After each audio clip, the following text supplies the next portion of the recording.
আসসালামু আলাইকুম। Redmi note 12 FRB lock অবস্থায় আছে, এটাকে আমি বাইপাস করব।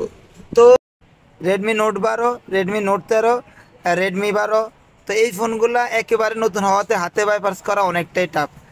তো ভিডিওটি অবশ্যই মনোযোগ সহকারে দেখবেন। ভিডিওর কোনো অংশ যদি মিস করে ফেলেন তাহলে আর বাইপাস করতে পারবেন না। এটা খুবই সেন্সিটিভ একটি কাজ, একটা জায়গায় মিস করবেন তা আর বাইপাস হবে না।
তো এখান থেকে মনোযোগ সহকারে দেখুন, এখানে অবশ্যই টকব্যাক অপশনটি অন করতে হবে, টার্ন অন করতে হবে। এই দেখতে পাচ্ছেন টার্ন অন, এরপর আবার টকব্যাক অন করবেন।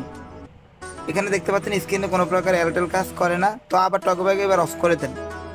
টার্ন অন ঠিকই রয়েছে কিন্তু টকব্যাকটা ভলিউম দিয়ে অফ করে দেন, দিয়ে এবার নেক্সটে দেন। এবার এখানে ইংলিশ, এখানে কান্ট্রি, এরপর এখানে সেকেন্ড লাইন টকব্যাক ব্রাইলি কিবোর্ড, এটা মাস্ট বি সিলেক্ট করতে হবে। এখানে টিক মার্ক দিয়ে এরপর নেক্সটে ওয়েট করে আবার নেক্সটে নেক্সটে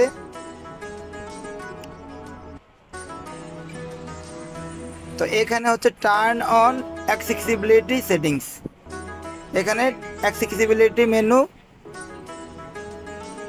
অ্যাক্সেসিবিলিটি শর্টকাট মেনু অন করেন, টার্ন অন, অ্যালাউ, ওকে। এবার শর্টকাটে এখানে যান অ্যাক্সেসিবিলিটি, আবার দেখাচ্ছি অ্যাক্সেসিবিলিটিতে গিয়ে গুগল অ্যাসিস্ট্যান্ট। এবার গুগল অ্যাসিস্ট্যান্টে আরেকটা ইম্পর্টেন্ট পার্ট, এখানে আপনি মুখে বলতে হবে ওপেন ইউটিউব, মুখে বলেন ওপেন ইউটিউব। দেখতে পাচ্ছেন আমার স্ক্রিনে শো করছে open YouTube. Accept and continue, এখানে ব্যাগে গিয়ে অ্যাকসেপ্ট অ্যান্ড কন্টিনিউতে দিবেন। এরপর নো থ্যাঙ্কস, নো থ্যাঙ্কস। তো উপরে সার্চ বারে ক্লিক করবেন, এখানে নেক্সট কিবোর্ডে ক্লিক করবেন। এবার এখানে লিখবেন efrp.me, efrp.me, এই সাইটে যান। এবার সেটিংসে যান, নিচে দেখতে পাচ্ছেন সেটিংস, ওপেন সেটিংসে যান। এরপর নিচে গিয়ে এডিশনাল সেটিংসে যাবেন। এডিশনাল সেটিংসে যাওয়ার পর সেকেন্ড স্পেসে যাবেন, এখানে দেখতে পাচ্ছেন এই যে সেকেন্ড স্পেস, এরপর টার্ন অন সেকেন্ড স্পেস।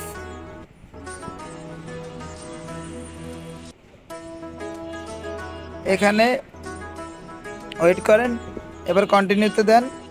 এখানে ইউজিং এ শর্টকাট স্পেসে ক্লিক করে এখানে স্কিপ করুন, স্কিপ করুন, আপনার কাজ শেষ, আপনার কাজ হয়ে গেছে, এফআরপি বাইপাস হয়ে গেছে অলরেডি। তো আপনি চাইলে এখন এই স্পেসেও মোবাইলটি চালাতে পারেন, আর না চাইলে আপনি মোবাইলটি আবার রিবুট দিয়ে নেন, তাহলে আপনার মোবাইলটা আবার প্রথম স্পেসে এসে পড়বে, মানে প্রথম স্টেজে এসে পড়বে। তো ভিডিওটি ভালো লাগলে অবশ্যই শেয়ার করে দেবেন। আর অবশ্যই ভাই একটা কথা বলে রাখি, এই ধরনের কাজগুলো করার সময় অবশ্যই যার ফোনে করবেন তার ডকুমেন্টস নিয়ে নেবেন, আর সম্পূর্ণ নিজের ফোন হলে এই কাজগুলো করবেন। আমি ভাই শিক্ষামূলক ভিডিও বানাই, আমি শিখাই, আমি চুরি শিখাইতে চাই না ভাই। চুরাই ফোন হলে অবশ্যই এগুলো থেকে অ্যাভয়েড করে যাবেন।